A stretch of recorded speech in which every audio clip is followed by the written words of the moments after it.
I pulled into the driveway earlier than usual that day. It wasn't planned. Just one of those rare, quiet afternoons when the universe doesn't throw a wrench into your schedule. The last client canceled. Traffic on I-35 was actually moving. And for once, I didn't have a mountain of paperwork writing sh*tg*n. I remember thinking how nice it would be to just come home. Maybe cook dinner with Lisa.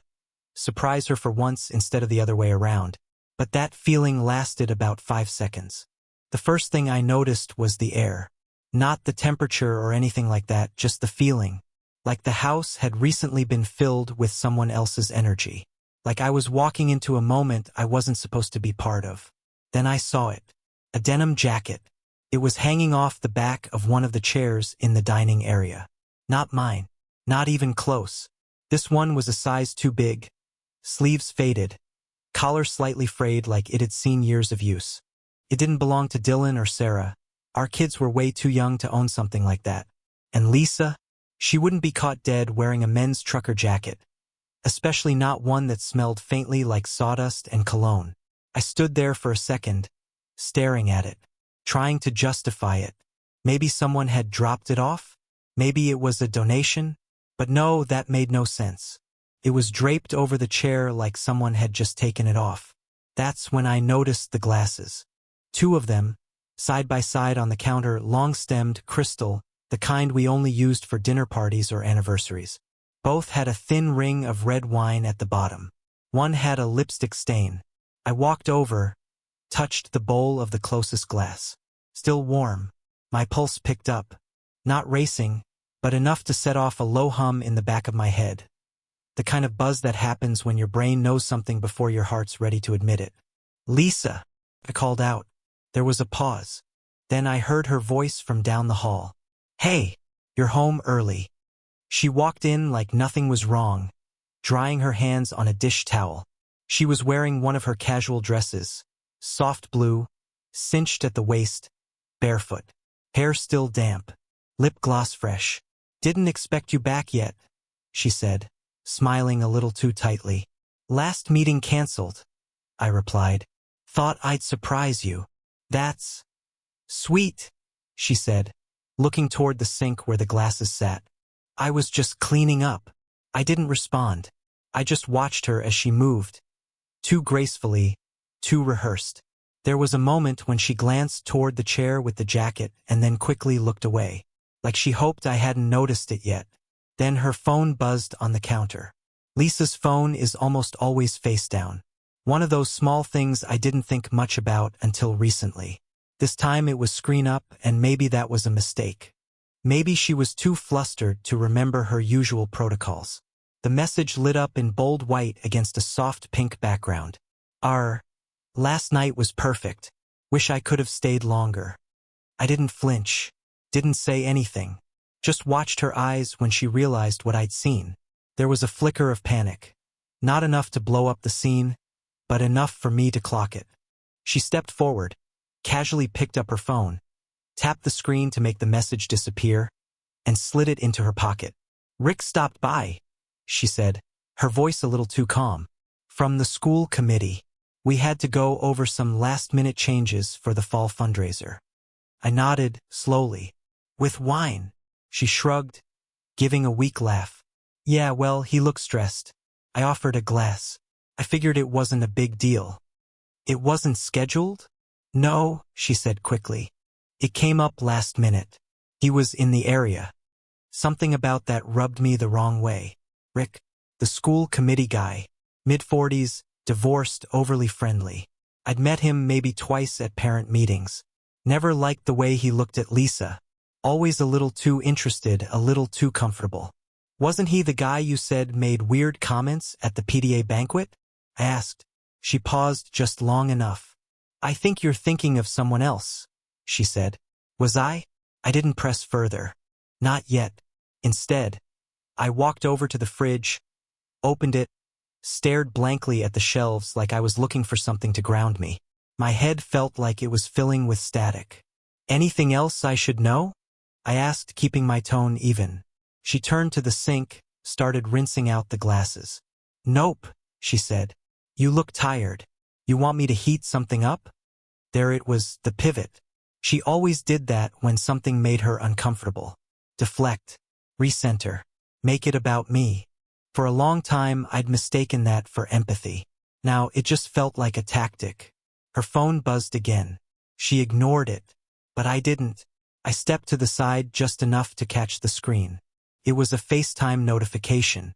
From the same contact, R. The call had ended 15 minutes earlier. I looked toward the window. From where I stood, I had a partial view of the street. Fresh tire tracks still visible across the edge of the gravel near the curb. My neighbor George's truck, a red Ford F-150, wasn't there, but I remembered seeing one drive off as I pulled in. Same model, same paint, just missed him. Lisa must have followed my gaze because she said, "Rick left about 20 minutes ago. I told him I had stuff to do. I didn't expect you back so soon." I gave a short nod. "Guess that makes two of us." She turned off the faucet.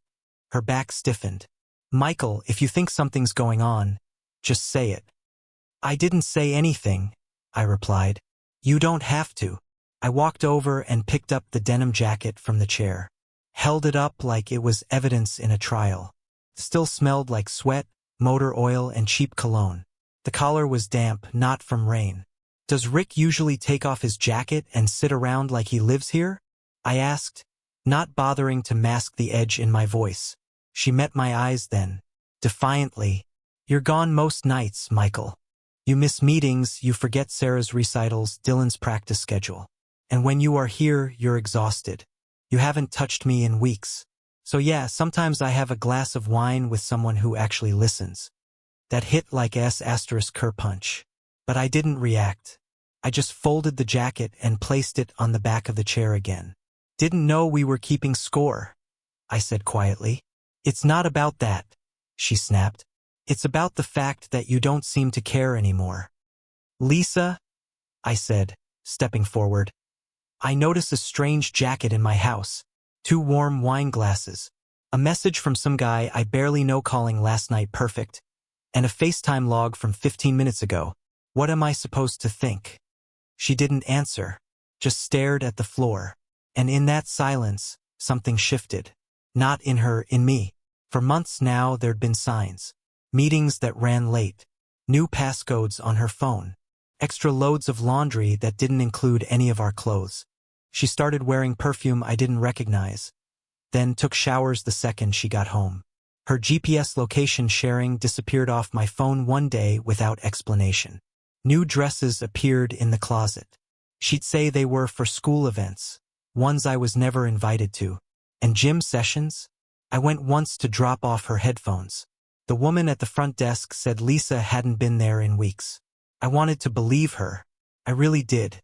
But now the doubt had shape. Wait, it lived in my chest like something permanent. Still, I didn't push further. "Not yet.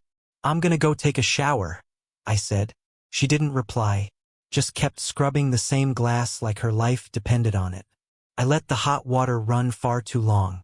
Steam filled the bathroom, fogged the mirror, and clung to the walls like a curtain. But I barely noticed. My hands were braced against the tile, head lowered under the stream, trying to quiet the chaos behind my eyes. I wanted to believe her. God, I wanted to. But the jacket, the wine, the message, the silence. It wasn't just that she lied, it was how practiced it seemed. Calm, composed, emotionally rehearsed, like she'd done this before. Or at the very least, prepared for this possibility. That unsettled me more than anything. After the shower, I didn't go back to the kitchen. I couldn't look at her yet. Instead, I sat in the garage with the door open halfway, letting in the dry August air. There was something about the stillness of that space. The sawdust smell, the old records stacked beside my workbench, the creak of the stool I never got around to fixing, that kept me grounded. My phone buzzed in my pocket. It was George, our neighbor across the street. Saw Rick's truck peeling out earlier. "Everything good?" I stared at the screen for a long time before typing back. "Yeah, all good. Lie number 1 for the night. Mine this time." Because the truth was nothing was good. And the more I tried to ignore it, the louder the signs became. It wasn't just tonight. It was months of little changes that I had chalked up to stress, routine, or just the slow decay that happens after a decade of marriage and 2 kids. But now, each of those moments felt like a breadcrumb, leading somewhere I wasn't ready to go, like how she started locking her phone. Not just with a PIN, but with Face ID and some obscure secondary code. For work, she'd said, even though she was a parent liaison, not a CIA agent. Or how she suddenly became obsessed with fitness. Morning jogs, afternoon yoga, evening stretch sessions she did alone in the bedroom with the door locked. I found a new gym bag in the back of her car once, one with initials on the inside, not hers. It was a hand-me-down, she told me. A parent left it behind after a committee event. Right. Then there were the clothes. The sudden wave of new dresses. Cocktail attire, shoes with heels too high for anything practical, lace sets I hadn't seen her wear, ever.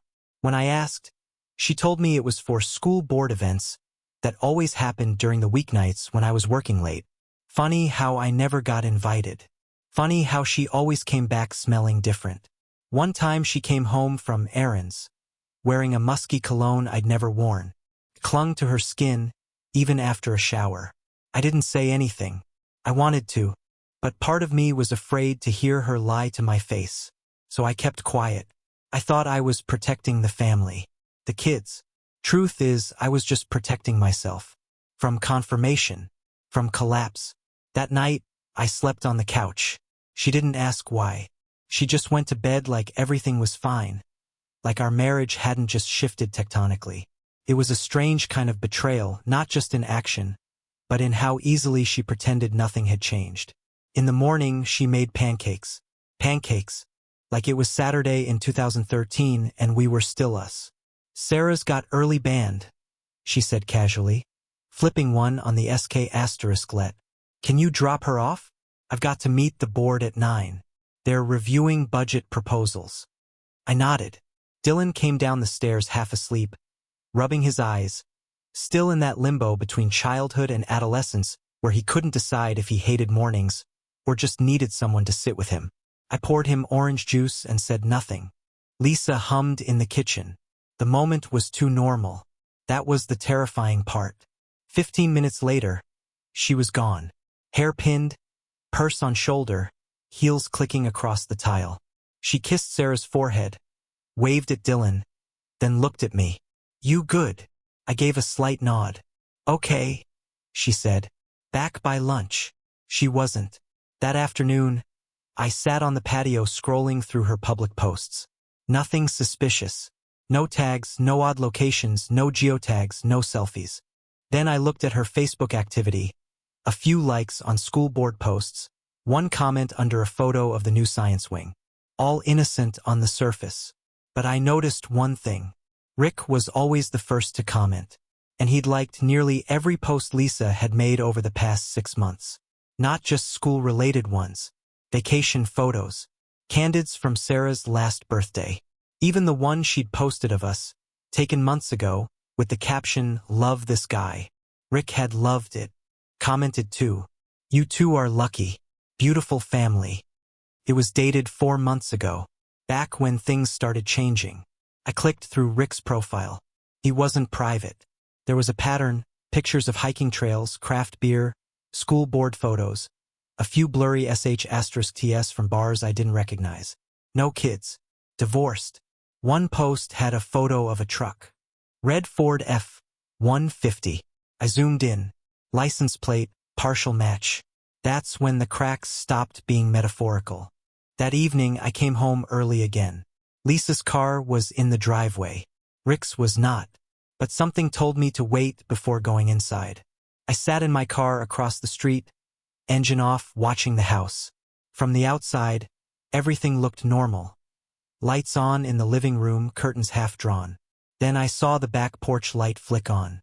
Movement behind the patio door. I grabbed my phone, texted George, who lived 2 houses down and had a better angle on our side yard. Hey, can you see our backyard from your upstairs? He replied within seconds. Yeah, why? Need a quick favor. If you see a red pickup pull up, let me know. 10 minutes passed, then 20. At exactly 5:52 p.m. My phone buzzed again. George. He's there. Just parked behind the fence line. Your gate's open. My heart felt like it dropped through the floor of the car. I didn't reply. I just walked up the side of the yard, keeping low, careful, listening. Soft laughter. Through the glass I saw them, not just standing close, touching. His hand was on her hip, her hand on his chest. They kissed, slowly, like it wasn't the first time. I lifted my phone, hit record, held it steady, then turned and walked away. I didn't go inside right away. Couldn't. Instead, I sat in the car with the video playing on loop, the same 10 seconds over and over again. Lisa, Rick, the patio light casting a soft glow over their embrace. Her hand on the back of his neck, his fingers sliding across her lower back. Kiss long, familiar, slow. There was nothing vague about it. Nothing to debate. It wasn't a misunderstanding or a mistake caught in the wrong moment. It was betrayal. And it had probably been going on for a long, long time. Eventually, I drove around the block, turned off the engine, and sat there until Rick left.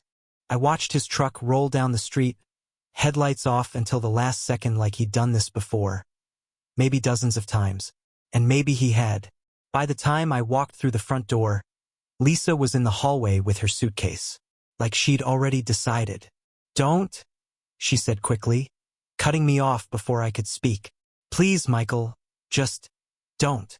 There was a trembling in her voice, but no tears, no apology, no explanation, just this quiet exhaustion, like she'd reached the final chapter of a story she'd been writing behind my back. Where are you going? I asked, barely recognizing my own voice. To Rick's, she said, just like that. Not a hotel, not a friend's. Not even a generic, I need space. To Rick's, it landed with a hollow thud in my chest. Even though I already knew. She looked at me then, really looked, the way someone does when they're bracing for a response. But I didn't scream. I didn't throw anything or demand an answer. I just stared at the woman I had built my life with. The mother of my children. The person who used to trace circles on my arm while we watched movies in bed. Who once cried over a song that reminded her of our wedding night. Now she was a stranger. They're upstairs, I said flatly. Sarah's doing homework. Dylan's in the shower. I'm not taking them with me, she said, almost too quickly. I can't right now. Of course not. Why would she? You're just leaving, I said. Her lips pressed into a thin line. She swallowed, nodded. I'll check in on them in a few days, she added. I need to figure things out first. I opened the door. She rolled the suitcase past me without another word. And just like that, she was gone. The silence that followed was unbearable. Not just because she wasn't there, but because I didn't know what to tell the kids. How do you explain something like that to an 11-year-old and a teenager who still writes, I love you, Mom, on birthday cards? I didn't sleep that night, didn't eat the next day. Just moved from room to room like a ghost in my own house. By the end of the week, the kids knew something was wrong. Sarah was the first to ask, why isn't Mom home? I looked her in the eyes and gave her the truth. Not all of it. Not the part about the porch or the kiss or the FaceTime log. But the part she deserved to hear. She's staying somewhere else for now. Did you fight? I nodded slowly. Yeah, we did. Is she coming back? I wanted to say yes. I wanted to lie for her. For me. For all of us. But I couldn't. I don't know. She didn't cry. She didn't even flinch. Just nodded once and walked away, like some part of her already knew. Maybe she did. Kids are smarter than we give them credit for. Dylan was harder to read. He acted like he didn't care. Played video games louder. Slammed doors more. Ignored bedtime and rolled his eyes when I asked about homework. But when I checked on him late that night, I saw the covers pulled up over his head and his body shaking. He wasn't angry. He was scared. And a K** led me. The days blurred together. I took time off work, dropped my schedule down to part-time. I couldn't focus anyway. Every time I tried to write an email or get through a meeting, I'd catch myself wondering what Lisa was doing. if she'd unpacked a drawer in Rick's house, if she still wore the necklace I gave her on our 10th anniversary, if she had already introduced him to someone else's kids as Mom's friend.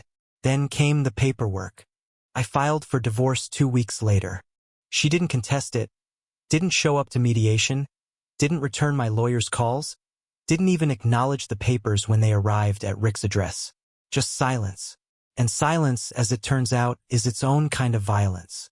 The court gave her 2 chances. Then the process shifted toward default. I was advised to request full custody. I didn't hesitate. I didn't want revenge. I wasn't trying to punish her. But the truth was, she had left. Not just me, but them. And I wasn't going to risk their stability for someone who couldn't even send a text to check in. My sister moved in temporarily to help. Then my mom started coming over during the day when I worked half shifts. Between the 2 of them, we cobbled together a routine. Mornings were for breakfast and drop-offs, afternoons for school pickups and laundry, evenings for leftovers and therapy homework. We got through it. Barely. Sarah's grades tanked at first. Her teachers called twice in the same week. One because she didn't turn in an essay, another because she skipped a presentation entirely. She shut down emotionally, barely spoke to me outside of, "I'm fine," and nothing happened. Then, out of nowhere, she started drawing again. Sketchbooks. Blueprints. One afternoon, I found a floor plan of a dream house she was designing, labeled each room with tiny notes like Dad's office and Sarah's studio and Dylan's game zone. Crushed me in the best way. She was building something out of the rubble. Dylan, on the other hand, exploded. Not literally, but emotionally. He started mouthing off to teachers, picking fights at school, refusing to eat what I cooked. I tried everything, grounding, long talks, bribery, even letting him skip practice once. Nothing worked, until he joined track. Coach Harris took him under his wing, turned his aggression into speed. By the end of the semester, Dylan wasn't just running, he was placing, competing, standing still long enough to breathe again. I drove him to every meet, cheered at every finish line. Even when he acted like he didn't care, I knew he saw me. That's all I could do, be seen, be steady. And slowly, that was enough. As for me, I went back to the garage. The tools I hadn't touched in years became my escape. I started small bookshelves, picture frames, garden boxes. Then a neighbor asked if I could fix a cracked table leg. Then a coworker ordered a bench. Eventually, I set up a small website. It didn't pay the mortgage, but it paid something deeper. The silence in the house shifted. Less like loss, more like breath. And every photo I hung on the wall, of Sarah's drawings, of Dylan on the podium, of a dinner we actually cooked together, was another brick in the new life we were building. A life without her. 21 years. That's how long it had been since Lisa left. 21 years since the night she packed a single suitcase and walked out the front door without saying goodbye to her children. 21 years since I stood in the doorway with nothing but a phone full of screech *TS and a hollow space in my chest where a future used to be. I hadn't thought about her in a long time. Not actively, anyway. Sometimes her name would come up in legal paperwork. Sometimes a photo from the past would float to the surface. A birthday party, a beach trip, a blurry smile caught mid-laugh. But she had become more memory than person, more shadow than shape. The house was nothing like it used to be. After the divorce finalized by default, I refinanced the mortgage under my name, stripped every wall clean, gutted the kitchen, and rebuilt the rooms one by one. I learned things I never thought I would: how to hang drywall, how to lay tile, how to wire outlets and run plumbing through tight crawl spaces. Not because I had to, because I needed to. Every upgrade was a small rebellion against what the house used to represent. The living room no longer echoed with tension. Now it smelled like cinnamon in the fall, barbecue in the summer, and fresh-cut pine in December. Sarah's framed architecture degree hung near the window, just above a photo of her standing in front of her first firm's office. Dylan's track medals still dangled from the corner of the mirror by the stairs, the same mirror where he used to practice tying ties for school dances. They both made it. Sarah became an architect. Not just any architect either, a damn good one. The kind who gets flown to New York for consultations and still sends me sketches of porch ideas because, "Dad, you never fixed that crooked railing." Dylan? He found his calling in coaching. Started with track, then branched out to youth mentorship. Built his own gym 5 miles from the high school. He came by every Sunday with bags of charcoal and frozen brisket, always pretending like I couldn't grill without him. They never stopped coming back. Even after they moved out, even after the weddings and job offers and new homes, they always returned to this house. For birthdays, holidays, random Thursdays, this place was still theirs. And now it was mine too. I had remarried years ago. Amy, kind, grounded, sharp as a whip. We met at a community fundraiser Sarah had designed the stage for. She was running the catering booth, I was building the podium. She liked that I could use a table saw. I liked that she called me out when I underseasoned chicken. She didn't try to replace anything. She just added warmth. One Sunday evening, the house was full again. Sarah was sitting at the kitchen table, bouncing her newborn on her knee. Amy was stirring a pot on the stove, humming some old Bonnie Raitt song. Dylan was outside lighting the grill, yelling to me through the patio door that I'd forgotten the mesquite chips again. Then came the knock. 3 slow taps. Not rushed, not hesitant, just soft. I wiped my hands on a towel and opened the door. Took me a second to register what I was seeing. Lisa stood on the porch, hair streaked with gray, eyes sunken but alert, a single suitcase beside her. She looked nothing like the woman who'd left. The fire in her had burned down to embers, her posture slouched, her face thinner. But I'd know her anywhere. I opened the screen door but didn't speak. She tried to smile. Failed. "Hi, Michael," she said.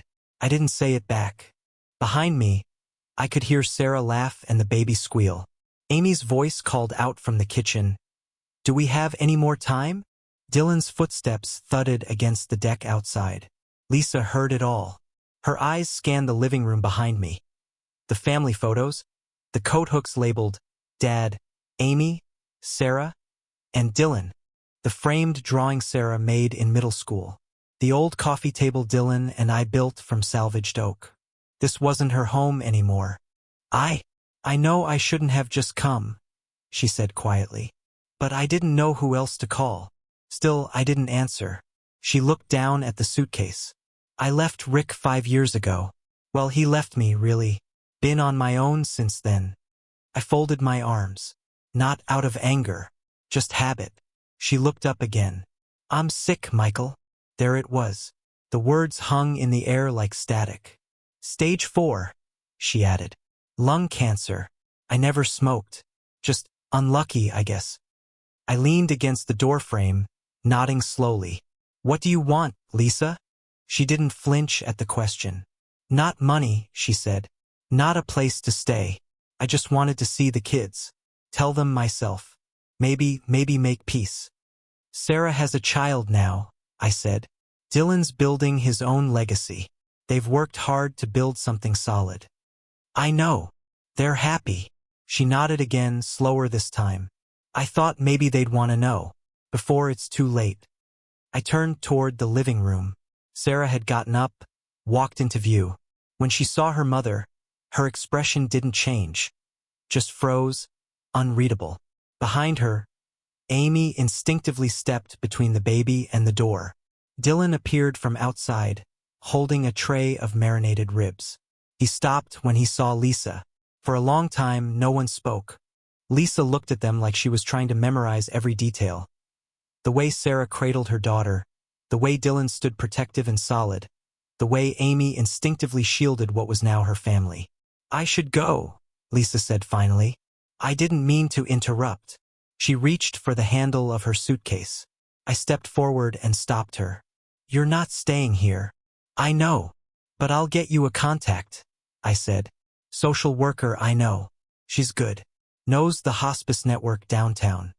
Lisa blinked fast. Once, twice, then nodded. "That would be kind." I scribbled the number on the back of a receipt from my pocket and handed it to her. She took it gently, like it might tear if she blinked too hard. "Take care of yourself," I said. "As much as you can." "I'm sorry," she said. "For everything." "I know." She turned and walked back down the steps. She didn't look back. Amy came up beside me, placed a warm hand on my shoulder. "You okay?" she asked. I nodded. "Yeah, I am." Sarah returned to the table. Dylan put the ribs on the grill. The baby laughed at something no one said. And the house stayed full. Lisa died 3 months after she showed up at our door. It happened quietly, in a long-term care center on the east side of town. One of those clean, calm places with soft music in the halls and gardens that bloom year-round, even in the heat. The hospice coordinator I referred her to took care of the arrangements. Amy helped organize what little paperwork Lisa had, and I covered the rest. Not because I had to, but because it was the right thing to do. She didn't ask to see the kids again, and they didn't ask to see her. I told them when the time came, sat them down. Sarah with her infant cradled in her arms, Dylan leaning on the back of the couch, arms crossed. I kept it short, factual, respectful. I didn't editorialize. They both listened. Then Sarah stood up and carried her daughter into the nursery, silent but steady. Dylan stayed behind, eyes fixed on the floor. "You think she really meant it?" he asked. "That she was sorry?" I thought for a moment, then answered honestly. "I think she regretted what it cost her. That was enough. We didn't have a funeral. Lisa had no family left, no friends who reached out. There was a small cremation ceremony, a basic obituary, and a quiet scattering of ashes done by the hospice chaplain. I didn't attend. Neither did the kids. It wasn't out of cruelty. More like closure had already happened the day she stood on our doorstep with her suitcase. She left this world gently and alone. But this story isn't about her. It never really was. It's about what came after. It's about the slow miracle of healing.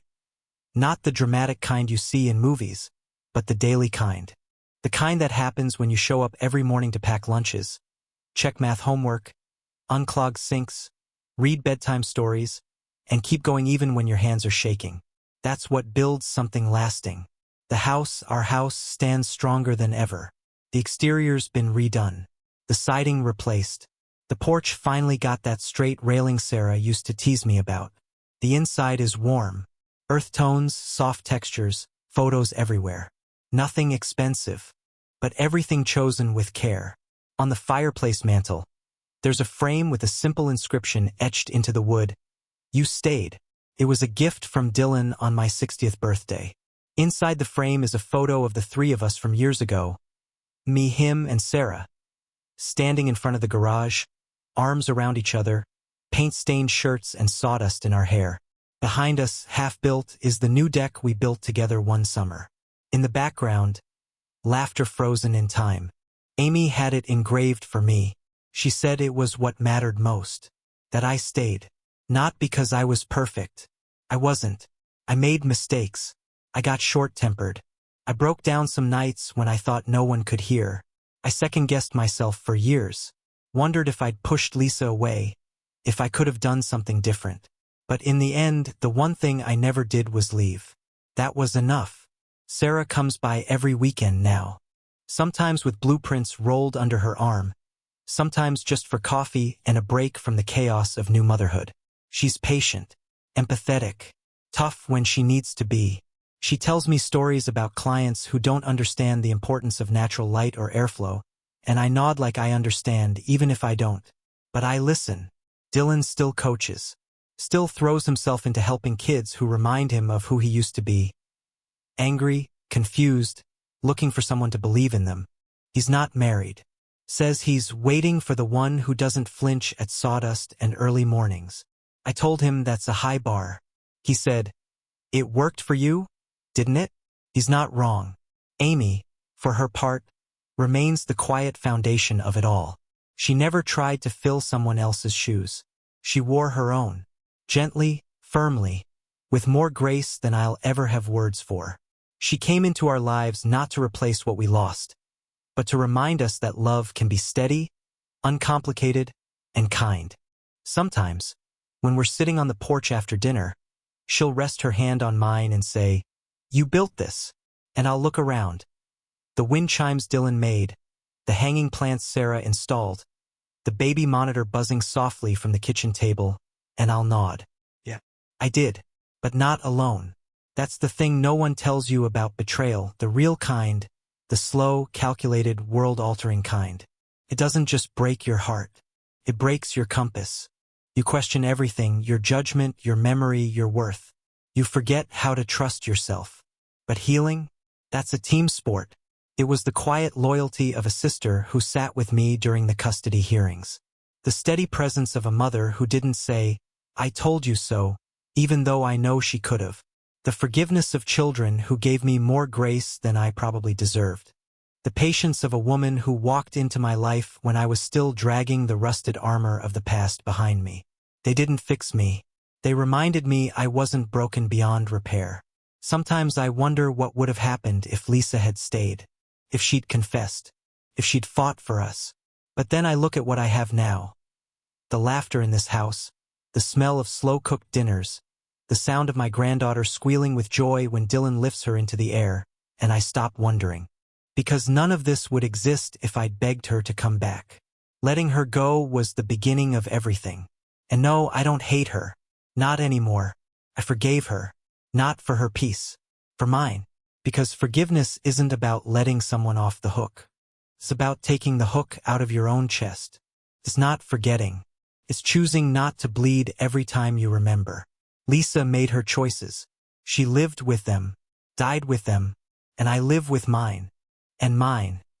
Despite the pain, despite the detour, despite the nights I didn't think I'd make it, brought me here, to this house, to this life, to this table filled with laughter, and food, and second chances. And that's the thing about family. It's not about who shares your name or your blood. It's about who stays when the storm hits. Who rebuilds with you after the roof caves in. Who holds the light while you sweep up the glass. And now, when people ask me what happened, when they ask how I got here, how I ended up raising two amazing kids and finding love again after it all fell apart, I just tell them the truth. It started with a denim jacket and ended with a home,